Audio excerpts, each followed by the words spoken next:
అందరికీ తెలంగాణ ఉద్యమకారులకు మరి జాగృతి నాయకురాలు కవితక్క గారికి మరియు రూప్సింగ్ అన్న గారికి ఇక్కడికి వచ్చిన వాళ్ళందరికీ పేరు పేరున తెలంగాణ ఉద్యమాభివందనాలు. ముఖ్యంగా ఏంటంటే ఫస్టే సభాధ్యక్షులు గారు 2 నిమిషాలు అన్నారు. సరే, దాన్ని దృష్టిలో పెట్టుకునే మాట్లాడాలి. ఈరోజు ముఖ్యంగా ఏం జరుగుతుంది అంటే తెలంగాణలో అమరవీరుల కుటుంబాలను గాలికి వదిలేసిండ్రు, తెలంగాణలో ఉద్యమకారులను గాలికి వదిలేసిండ్రు, తెలంగాణ దగాపడ్డ కళాకారులను గాలికి వదిలేసిండ్రు. ఇవాళ రాష్ట్రంలో జరుగుతుంది ఏంటంటే ఆంధ్రోల బొమ్మలు పెట్టడానికి ప్రయత్నం చేస్తున్నారు. తెలంగాణ అస్తిత్వం ఎక్కడ పోయింది, ఆత్మగౌరవం ఎక్కడ పోయింది అని చెప్పి ఆలోచన చేసినప్పుడు మరి కవితక్క గారు తెలంగాణ ఆత్మగౌరవ వేదిక తోటి సభ పెట్టడం మేము చాలా సంతోషపడుతున్నాం. కానీ మాకు ఒకే ఒక ఆలోచన ఉంది. ముందుగా ఏంటంటే ఈ ఆత్మగౌరవాన్ని చంపుకోలేకనే ఇన్ని రోజులు మేము దూరం ఉన్నాం.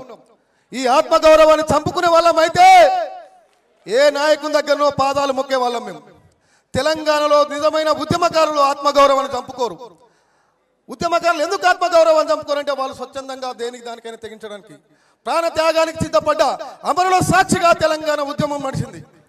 ఇవాళ ఆ అమరవీరుల కుటుంబాలు ఎక్కడున్నాయి? ఎవరు పట్టించుకోరు.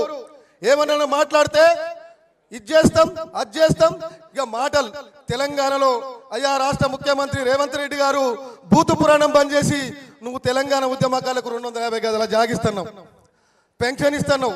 ఈ 250 గజాల జాగా పెన్షన్ ఏమో తగలబడికి వస్తుందో రాదో కానీ ఫస్ట్ మా అమరులైన కుటుంబాలను చూడమని చెప్పేసి తెలియజేస్తున్నాం మేము.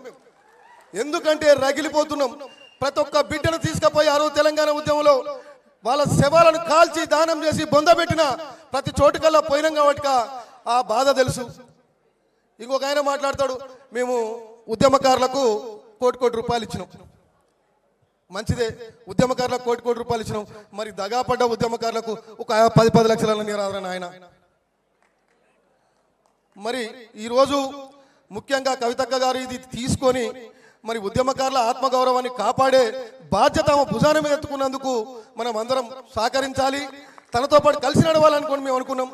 అక్క, నీకు ఈరోజు కూడా చెప్తున్నాం, 2001లో ఆ రోజు తెలంగాణ ఉద్యమం పుట్టినప్పుడు ఏ విధంగా మేము ముందుకు వచ్చినామో ఈరోజు కూడా వస్తాం. కానీ మా కళాకారులను మా అమరవీరుల కుటుంబాలను మాత్రం మళ్ళీ గాలి కొదిలేస్తే మాత్రం మా బతుకులు ఆగమైపోతాయి.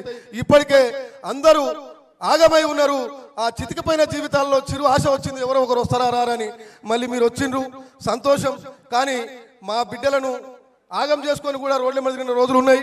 ఇవాళ మా బిడ్డలే ప్రశ్నించే స్టేజ్కి మేము దిగజారే పరిస్థితి తీసుకురావద్దని చెప్పేసి మీకు తెలియజేస్తూ, మరి సభాధ్యక్షులు గారు ఎక్కువ టైం లేదు కాబట్టి ఈ సభకు వచ్చిన అందరి మిత్రులకు తెలంగాణ ఉద్యమాభివందనాలు తెలియజేస్తూ సెలవు తీసుకుంటున్నాను. జై భీమ్, జై తెలంగాణ.